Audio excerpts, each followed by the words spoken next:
Cette semaine, à l'épisode numéro 48 de Retour sur l'investissement présenté par le Collège de l'AMREX, moi-même Nicolas Ray, PDG de l'AMREX, j'ai le plaisir d'accueillir un membre de la troisième cohorte de la Meurthe Multilogement, un ancien trader à la bourse et également un courtier hypothécaire, Sylvain Bouchard. On va parler de comment analyser les taux d'intérêt avec les obligations canadiennes et aussi comment préparer un dossier de financement pour être sûr d'être capable de sauter sur les meilleurs deals en investissement immobilier multilogement. Bonne écoute!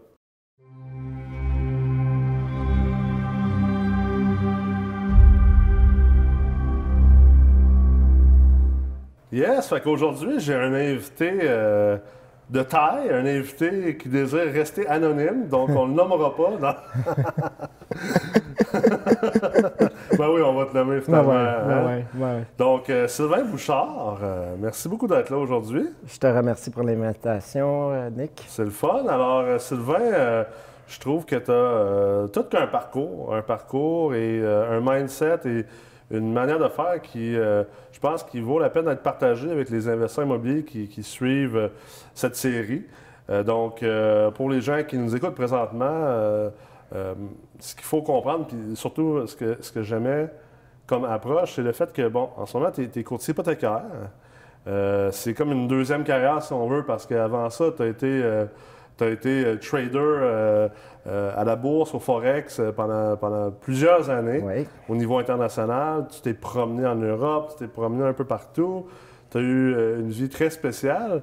Puis, tu as également un background d'immobilier. Tu viens d'une famille qui a fait de l'immobilier, qui en fait encore. Donc, tu as une vision qui est très globale, qui réussit à accorder plusieurs différentes forces et faiblesses. Donc, je trouvais ça intéressant. Puis en plus, ben, tu viens de terminer la troisième cohorte de la Meurthe. Ben oui. Malgré toute ton expérience, malgré toutes tes expertises, tu as quand même fait partie de ce programme comme participant. Puis je pense qu'on a tiré des grands bénéfices. Ah, ben alors, oui, certain que au niveau de la C3, tu sais, au début, je devais suivre l'ingénierie financière parce que, comme courtier hypothécaire commercial, je trouvais que c'était important pour moi pour mieux investir. Ouais. Puis deuxièmement, pour mieux conseiller mes clients. Puis j'ai sauté sur l'opportunité d'embarquer dans C3 parce que je crois que je pouvais devenir éventuellement un meilleur investisseur passif. Ouais. Puis deuxièmement aussi, mieux conseiller mes clients. Puis tu sais, la dernière fois que j'étais à l'université, c'était en 92, puis ça m'a permis de rafraîchir de la base, mais surtout d'apprendre des nouveaux trucs, puis augmenter mon réseau aussi. Ouais. La Meurthe, hein, c'est une famille, hein, puis on partage, un mastermind, on partage toutes nos expériences, puis les bons coups comme les moins bons coups. Puis, des fois, il y a eu des moins bons coups que je me suis dit, faudrait que j'en parle à mes clients de ça. Ouais. Mon approche avec ma clientèle aujourd'hui est d'une façon différente. Puis j'ai toujours eu peut-être une approche différente avec ma clientèle parce qu'il faut l'avouer, je ne viens pas du secteur bancaire. Ouais. Puis je n'ai pas travaillé non plus pour une firme de courtage spécialisée en multiprêt, en commercial. J'ai appris sur le tas. Ouais. Mais j'ai appris aussi avant par l'expérience d'acquérir d'autres immeubles, tout ça. Oui. Mais tu avais quand même une base quand même impressionnante au niveau... si on veut mathématiques, ingénierie, là, à être trader. Oui. C'est sûr que j'avais une très bonne base, mais il reste quand même qu'aujourd'hui, écoute, aucun banquier, aucun courtier hypothécaire, mis à part s'il a suivi les cours d'ingénierie financière, a le scruncher de Philippe qui est génial. Oui. Que je commence à mieux maîtriser, là, comme... À force d'en faire, là, comme dans ma profession, on n'a pas nécessairement besoin de tous ces détails-là. Ouais. Mais si tu veux te démarquer de la concurrence puis des banquiers, ben ça l'aide. Oui, c'est clair. Ça l'aide, puis mes clients apprécient beaucoup. C'est clair. Qu'est-ce que tu penses qu'est-ce que tu penses que tu as réussi à maintenant appliquer ou tu appliques maintenant en immobilier qui vient du fait que, justement, tu as fait de l'immobilier longtemps, là, tu te considères davantage comme un investisseur passif, tout le côté trading, c'est quand même un background qui qui est unique, si on veut. Là. Ah. Surtout pour les gens, là, si les gens qui écoutent en ce moment, vous n'avez pas encore vu les analyses de Sylvain quand il analyse le marché immobilier, un peu comme le marché boursier, là, aller sur sa page Facebook puis aller voir ça. Là, il fait des commentaires hyper intéressants, colorés là, sur la projection des obligations, des CMB, ou vers où que les taux d'intérêt s'en vont. Là. Oui, mais c'est une expérience, comme pour commencer, au niveau des obligations du Canada depuis 1900 environ, je dirais 1987-1988 que je suivais ça, parce qu'à l'époque, j'investissais déjà à la bourse quand j'étais à l'université, puis j'avais pas le cash pour acheter des actions de banque, mais j'achetais des options. C'est que j'achetais des calls et puis des puts. Puis à l'époque, là, on se souvient des taux, mais il y avait une décision qui faisait qu'une action d'une banque va monter en fonction que si le taux de la Banque du Canada va augmenter ou diminuer, qui faisait en sorte que ça jouait. Les options, il y a une date d'échéance. Puis avant 2000, ben, il n'y avait pas d'annonce. Aujourd'hui, ils nous annoncent d'avance que les conférences, mais à l'époque, c'était pas la même game. C'était un peu plus risqué, mais... C'était plus le Wild Wild West. Oui. C'était plus western, country western cowboy, comme tu dis. Puis à l'époque, ben, j'ai commencé comme ça à suivre. Puis par la suite, ben, il y a eu le marché du Forex qui s'est développé, puis que j'ai suivi beaucoup de formations aux États-Unis qui se donnaient, payés très cher pour des formations. Puis par la suite, ben, j'ai passé de trader, puis par la suite, ben, j'ai formé aussi des traders pour arriver à être gestionnaire puis trader professionnel. Donc, tu sais, il y a deux choses qui font bouger. Là, un trader professionnel, ça fait quoi ça dans la vie? Parce que, je veux pas, c'est une profession méconnue. Là. Très peu de gens connaissent des traders. Là. Ça veut dire que toi, tu te promenais un peu partout, puis tu avais à faire... Tu passais tes journées, finalement, devant un ordinateur, à gérer des comptes, puis à faire des échanges de devises. Puis... Oui, à trader, oui, exactement. Mais tu sais, quand je me promenais partout, c'était surtout pour enseigner, parce que j'enseignais avec un confrère américain. J'enseignais en Europe, à Dubaï, tout ça. Mais un trader, dans le fond, c'est d'analyser techniquement, c'est de l'art visuel. On peut se fier au fondamental, mais moi, j'étais un gars qui regardait visuellement. Puis, on parle des line charts. Les line charts, oui, les graphiques. Là, je m'excuse, oui, mais tu sais, les différents time frames ou les chartes de temps différentes. Puis j'arrivais, puis comme un peu dans l'immobilier, qu'est-ce que j'ai appliqué? Bon, ben c'est l'analyse, puis quand tu as 4-5 lumières vertes, ben là, tu rentres dans le trade. Puis au niveau du Forex, des marchés des devises, bien, pas besoin de vous dire qu'est-ce qui va faire déplacer les capitaux. Bien, c'est justement les taux d'intérêt. C'est important de regarder le fondamental, qu'est-ce qui va se passer dans tel pays, aux États-Unis, écouter...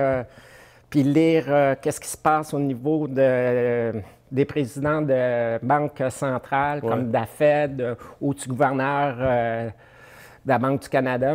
La santé de l'économie, tout ça, puis ça a un effet. Ça a l'air très macro pour surtout les gens. Quelqu'un qui est à son premier immeuble, son 6 logements, là, il voit ça comme étant loin, macro. Voyons donc, surveiller la Fed, surveiller la politique américaine, surveiller justement les devises. Les taux d'intérêt, mais plus qu'on grossit en immobilier, plus qu'on a un parc immobilier d'envergure, notre parc, notre rentabilité, notre capacité de levier, notre capacité de croissance devient très, très, très sensible au changement des taux. Fait qu'il faut surveiller les taux. Évidemment, c'est essentiel de suivre les taux, puis c'est peut-être une façon que je me démarque comparativement parce que je ne connais pas d'autres banquiers là, ou tout ça, même les analystes, les économistes, quand ils prévoyaient... personne en 2014 avait prévu que les taux étaient pour tomber en 2015. L'autre fois, je faisais une recherche sur Google, puis j'ai tombé sur un article du mois de janvier de 2015, puis il disait une bombe. Les taux vont tout remonter. Non, mais une bombe, surprise, le marché descendait, puis comme... Puis moi-même, je me rappelle, en 2013, j'avais même répondu sur un blog immobilier, puis j'avais dit, ah, tu sais, moi, je pense que les taux vont quand même rebondir, puis ils vont remonter vers leur médiane historique. Puis finalement, les taux ont continué à descendre Ah oui, puis complètement.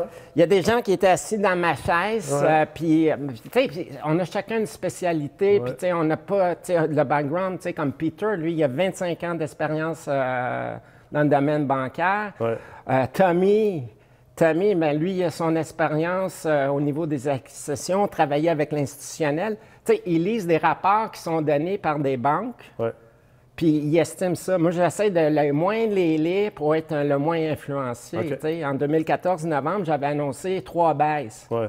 Tout le monde riait de moi. Ah oui? Ah ouais, tout le monde riait de moi même. Mais, tu sais, le 1er janvier, dans le fond, je m'ai trompé parce qu'il y a eu seulement 2 baisses. Ouais. Il Du y a taux eu- directeur de la Banque du Canada. Du on taux parle. directeur de la Banque Ouais. du Canada. Puis, écoute, à la fin de l'année, il parlait d'une 3e baisse, là, tu sais, Ouais. les économistes.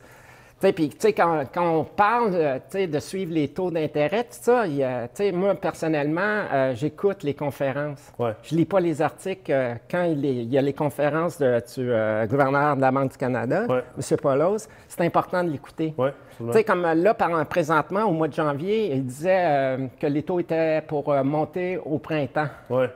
Tu sais, la seule parole qu'il avait dit, c'est une question, dans le fond, il a dit « on verra quand la neige va être fondue Ouais. ». La neige fond au printemps, là, généralement. Ouais. Mais tu sais, Sauf à Québec, là, à fond l'été. on va fondre dans l'été. Oui, j'ai été à Québec dernièrement, puis il y en avait pas mal. Mais tu sais, c'est des choses comme ça qu'il faut identifier, qui viennent avec le fondamental puis l'analyse. Tu sais, puis...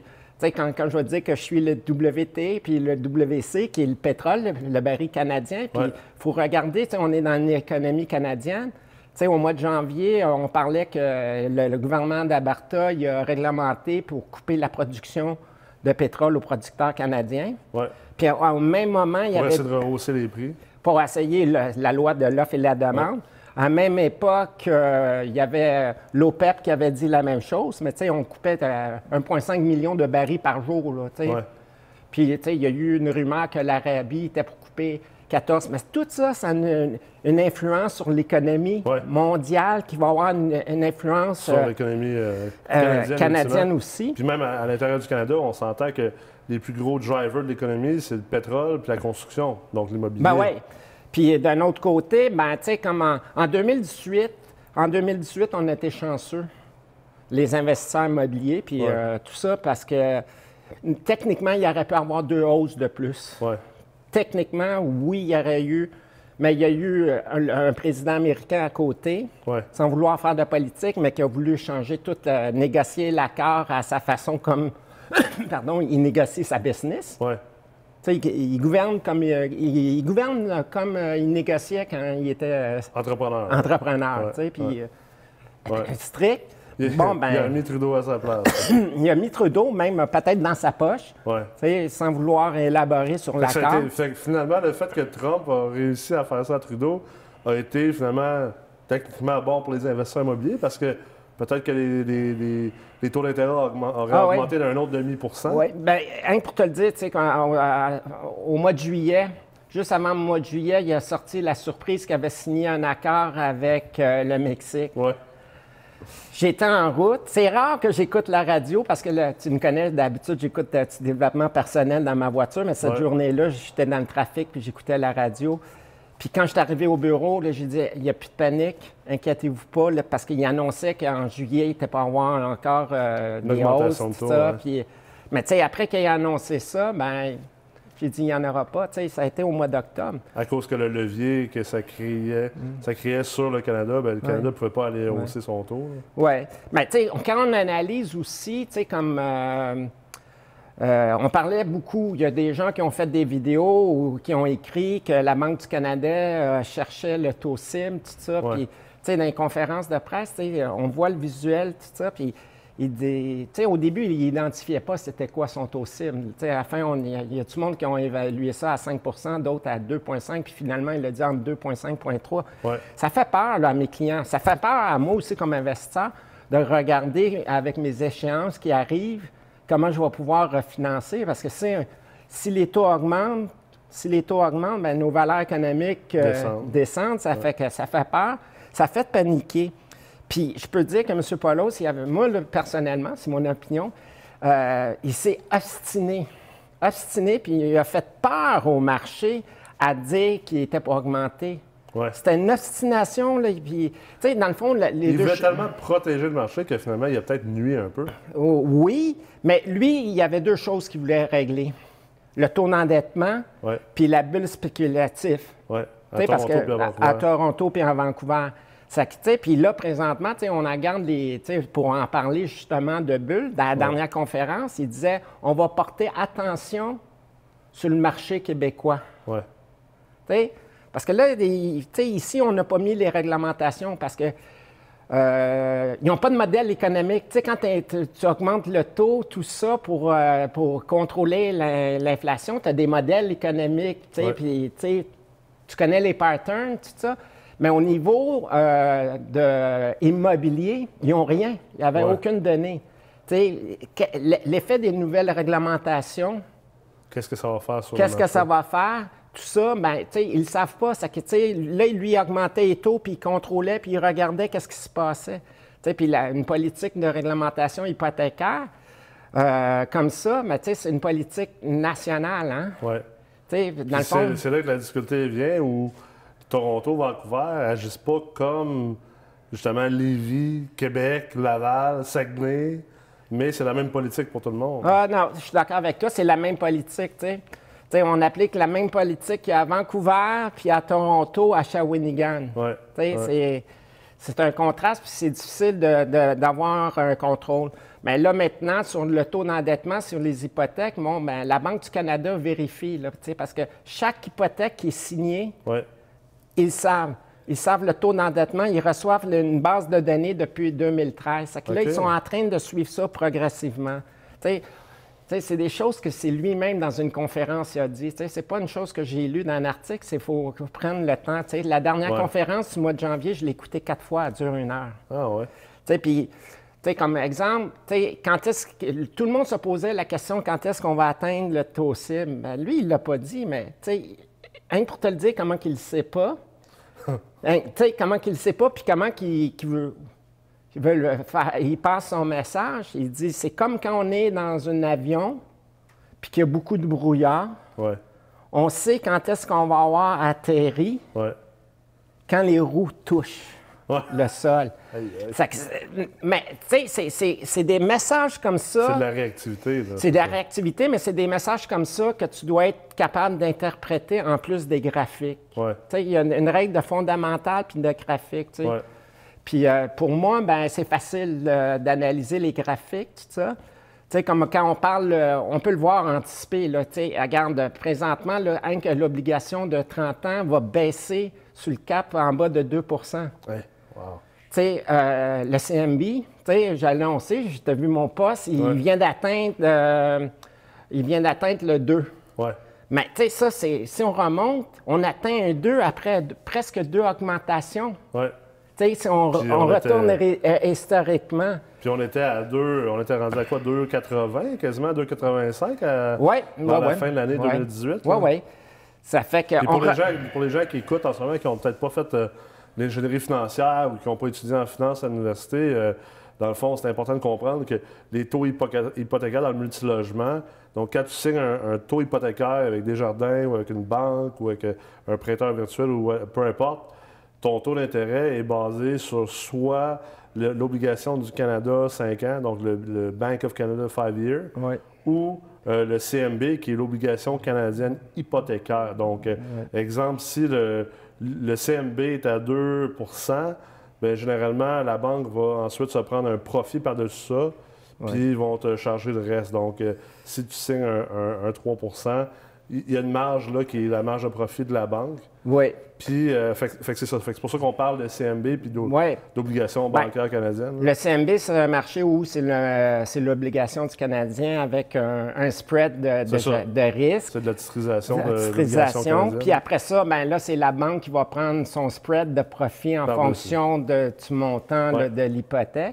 C'est que généralement, tu sais, comme Là, je suis en train de me faire un chiffrier, là, parce que entre le GOC, 5 ans, puis le CMB, il peut y avoir un écart de spread de 40 à 50 points. Qui n'est pas toujours la même. Elle n'est pas toujours la même. Ouais. Puis, on n'a plus accès. Moi, j'ai eu accès à un moment donné parce que j'avais droit à une base de données de trading de tous les marchés d'une institution financière. Là, j'ai plus le droit à cela parce que je ne travaille plus pour ce hedge fund-là. Ouais. Mais je voyais tous les titres au niveau des sublimes. Je voyais l'ensemble des marchés. Ça, on ne peut pas le voir, nous, là, à moins d'être un gestionnaire institutionnel avec une coupe c'est ça. Puis là, dans un hedge de fund, millions. De millions. Puis même les directeurs de compte n'ont pas accès à ça. Mais on peut analyser le GOC, c'est que, il y a tout le temps un parallèle. Ouais. C'est que moi, en analysant le GOC, je peux voir que la perception du marché, s'il va y avoir une hausse de taux, parce que, le monde panique, il vient d'augmenter, il vient d'augmenter le taux directeur. Souvent, nous, on l'a vu avant. Bien, nous, moi, en tout cas, moi, je l'ai vu. Toi, tu l'as vu, parce qu'on le suit, le marché. C'est que, on le voit depuis 4-5 semaines. Comme là, présentement, comme tu as vu un graphique que j'ai posé, là, on le voit. Là, le marché, la perception fait en sorte que ça revient un peu à ce que je disais au mois d'octobre, quand on s'est connus par l'entremise de Lamert, quand on a commencé, tout ça, que... il n'y aura pas d'augmentation en 2019. Je maintiens à voir que, comme on parle de PBI,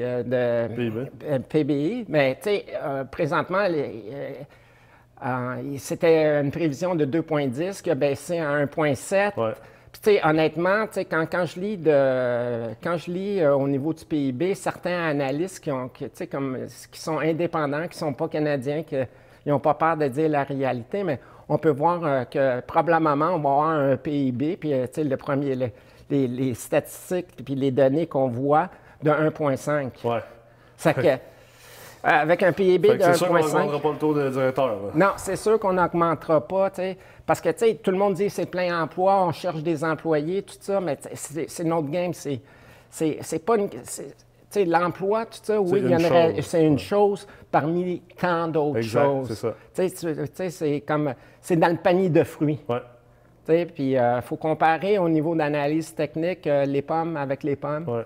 Oui, c'est clair que c'est toujours important de comparer des pommes avec des pommes.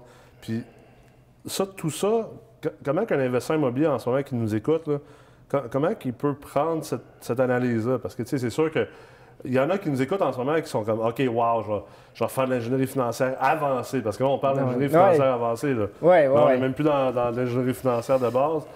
On mélange l'ingénierie financière avec du trading, avec de l'analyse technique, de l'analyse fondamentale. Là.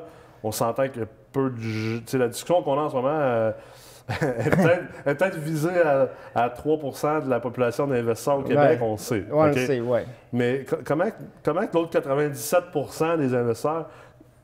Qu'est-ce qu'ils doivent retirer de tout ça? Là? Je sais que tu m'as donné un cas concret. Là. Tu m'as déjà parlé d'un client qui voulait briser son taux.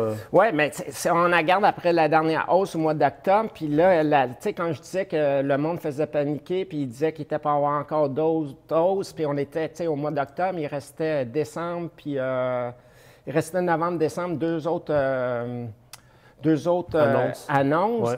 Bien, les gens qui sont mis à m'appeler, puis il y a un gars qui renouvelait au mois de juillet, puis qui voulait tout de suite renouveler, payer la pénalité, puis là, j'ai dit, parce que lui avait peur que les taux continuent d'augmenter. Continuent à augmenter d'ici juillet 2019. Okay. Que là, j'ai dit, écoute, tu m'as déjà fait confiance pour quand tu signais tes hypothèques d'attendre le moment exact que j'étais pour te dire de signer pour l'engagement au niveau du prêt, fixer le prêt.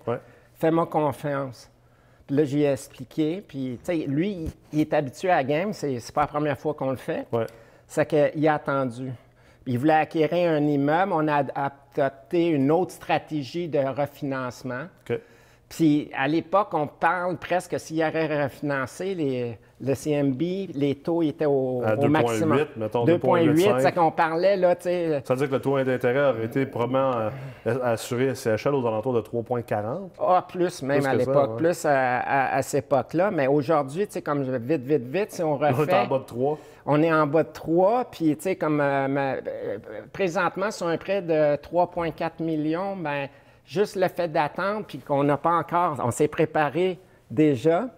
pour le mois de juillet, mais à partir d'avril, on va pouvoir déposer, aller chercher la lettre à CHL.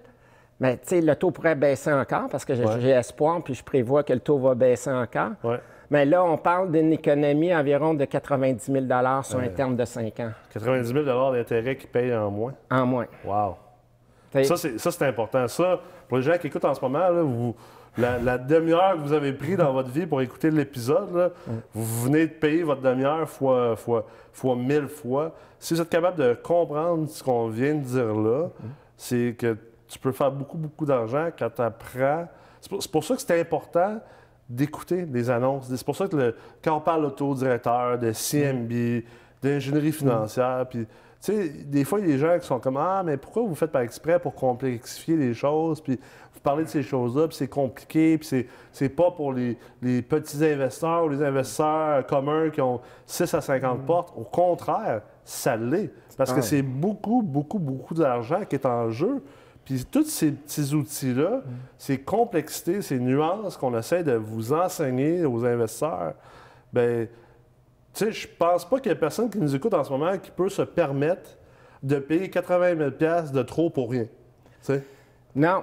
C'est de l'argent, là. C'est de l'argent. Tu sais, seulement de réduire en frais d'intérêt 90 000 à Garnham. C'est 80 000 de plus dans tes poches. Oui, il y a de l'impôt là-dedans, mais la valeur économique. La valeur économique. Oui, clair. En plus, ce client-là, ce immeuble-là de 24 logements, il l'a optimisé, conversion de chauffage, tout ça, puis là, il était tout fier en plus. 4 locataires qui sont partis. Fait que tu as encore un plus gros multiplicateur sur tout ce que tu augmentes. C'est que là, finalement, tu sais, la décision, honnêtement, là, je ne l'ai pas calculé, mais c'est peut-être un 200 000 $ de plus de financement qu'il va aller chercher dans ses poches.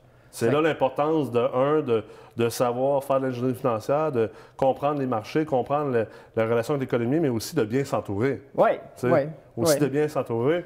Quand je dis que c'est important d'avoir un bon courtier hypothécaire dans ton équipe, un bon courtier immobilier, un bon avocat, tu sais, c'est pas parce que je veux prêcher pour ces paroisses-là. Honnêtement, je veux dire, ça m'importe peu. L'important, c'est d'atteindre ses objectifs, mais il faut être bien entouré, il faut être bien éduqué. Il faut être bien éduqué, bien entouré, puis bien se préparer à présenter un dossier aussi. Oui. Oui, mais ça, c'est un autre bon point, la présentation du dossier, parce qu'on peut faire toute l'ingénierie financière au monde, puis savoir lire les marchés, tout ça, mais la base, savoir comment on prépare ça, un dossier de financement, parce que c'est rare les investisseurs qui sont bien préparés dans leur dossier de financement, c'est pas tous les jours. Hein? Non, c'est pas à jour, puis qu'il y ait 200, 300 ou 400 blocs, des fois, tu peux être surpris, puis on pourrait faire un autre épisode là-dessus, mais mais généralement, tu sais, c'est...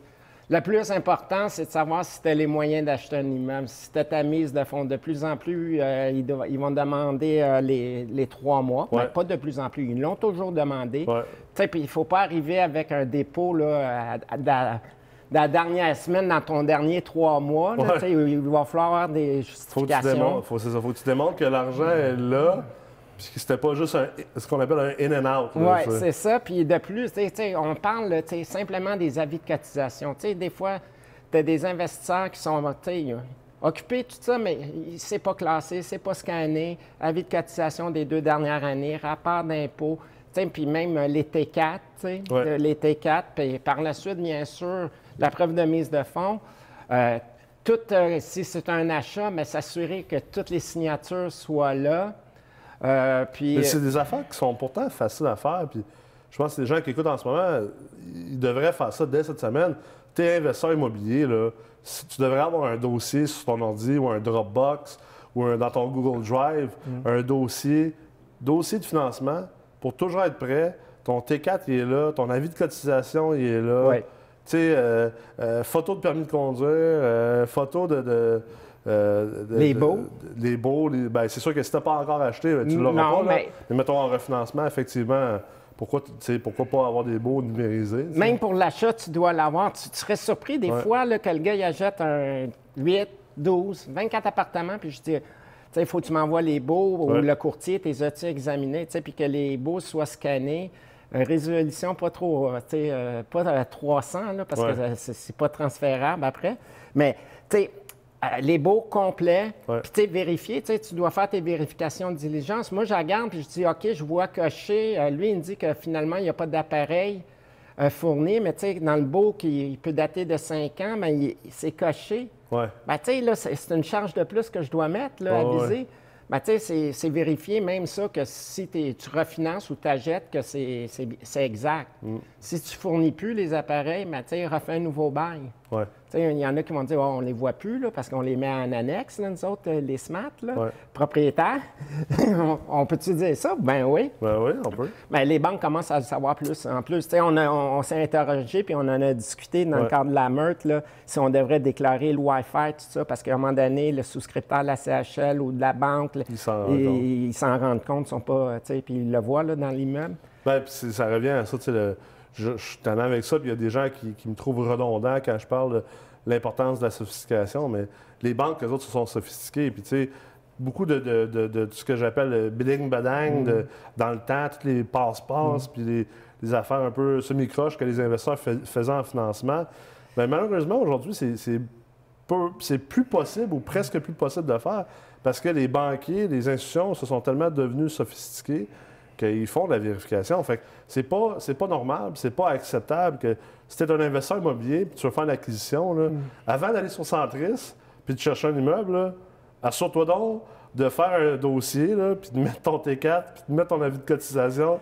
puis de mettre une copie de ton permis de conduire dans ce dossier-là, pour que quand tu vas le trouver, l'immeuble, tu vas pouvoir bouger vite, parce que c'est un marché, surtout à Montréal puis à Québec. C'est sûr que quand tu vas en région, ça l'est peut-être moins vrai, mais Montréal, Québec, c'est un marché qui bouge vite, là. Puis les délais de financement sont rendus longs parfois. Ouais. Fait que si tu veux te donner une chance d'être le premier dans le deal, là, assure-toi que ton dossier de financement il est monté, là. Bien, tu sais, le plus bel exemple, c'est dans un autre épisode où on avait, je pense, Alexandre, celui qui a 107 portes à Sherbrooke. Ouais. Tu sais, il l'a dit, mon premier financement, ça a pris 6 mois. Il me demandait tout le temps des papiers, il demandait, tu sais. Le courtier, nous, tu sais, on veut envoyer un dossier complet, tu sais. Puis moi, personnellement, tu sais, j'essaie d'envoyer un dossier tout le temps complet par respect pour mes banquiers, la CHL, tout ça. Tu sais. Pour augmenter les chances que ça passe. Puis augmenter les chances, tu sais. Tu sais, il l'a dit, ça a pris 6 mois. Il était chanceux dans cette transaction-là. Tu sais, il y a eu une compréhension du vendeur, mais à un moment donné, tu ne l'auras pas. Si tu n'es pas prête, ben, tu sais, ou des fois, je rencontre des gens, tu sais, j'ai pas de nouvelles, j'ai soumis mes papiers depuis 3 semaines à mon directeur. Mais c'est parce que, lui, il regarde ça, là, puis il manque plein de papiers, il te fait des rappels, puis à un moment donné, ben, il veut ton dossier. Le dossier, quand il arrive sur la pile, là, puis que le directeur, le banquier, là, il voit qu'il manque plein d'affaires ou que c'est pas bien monté, là, ça il va en tente mettre pas. en dessous de la pile. Oui, oui, tu sais, comme... Fait que là, ton 45 à 60 jours de financement SCHL, ben, tu vas être pas mal plus de 60, plus près de 60 jours, puis peut-être même plus. Ah, peut-être parce plus. que le souscripteur, ça ne tente pas, là. Puis peut-être en conventionnel, il va prendre encore plus de temps. Ben Surtout oui. pour un refinancement, si tu lui présentes tout croche, là. Oui. Tu sais, puis que tu viens d'une autre institution, puis tu sais, comme... ben, il va te dire, écoute, tu sais, là, tu sais, quand on parle de relation avec ton directeur de compte, ton courtier, ben, c'est arrivé détaillé. Tu sais, moi, j'ai des investisseurs que j'ai le Dropbox, puis tu sais, il me dit, tu sais, il m'a envoyé un courriel dans le Dropbox. Les augmentations ont été mises à jour. Tu sais, j'ai accès à l'année longue. Ouais. Tu sais, puis, tu sais, je ne le finance pas avant 2 ans, cet immeuble-là. Tu sais, mais il est prêt.